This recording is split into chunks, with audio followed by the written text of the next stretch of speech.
কাবা ঘরের গেলাফ ধরে কানলেও আপনি আমাকে যে মিথ্যা অপবাদটা দিয়েছেন এটা মাফ হবে না যতক্ষণ না আমি মাফ করছি।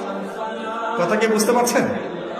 মনে করেন আপনি আমাকে মিথ্যা একটা অপবাদ দিয়েছেন এবং ধুয়ে রেখে দিয়েছেন একদম মিথ্যা অপবাদ দিয়ে, যতক্ষণ আমি আপনাকে মাফ না করছি কাবা ঘরে গিয়ে গেলাফ ধরে কান্নাকাটি করলেও এই পাপ মাফ হবে না ইনশাআল্লাহ। এই অবস্থায় মৌত হলে কি হবে? পরকালে দেখবেন আমি দাঁড়িয়ে আছি আপনার জন্য, আপনার হিসাব হচ্ছে, হিসাব শেষ।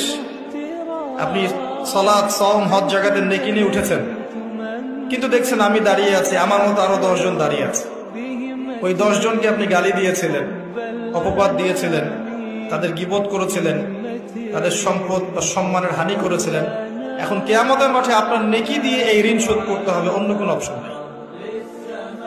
আর যদি নেকি শেষ হয়ে যায় তখন কি হবে? তখন আমার আমলনামা থেকে কিছু গুনাহ আপনাকে নিতে হবে। আল্লাহ পাক ন্যায় বিচারক।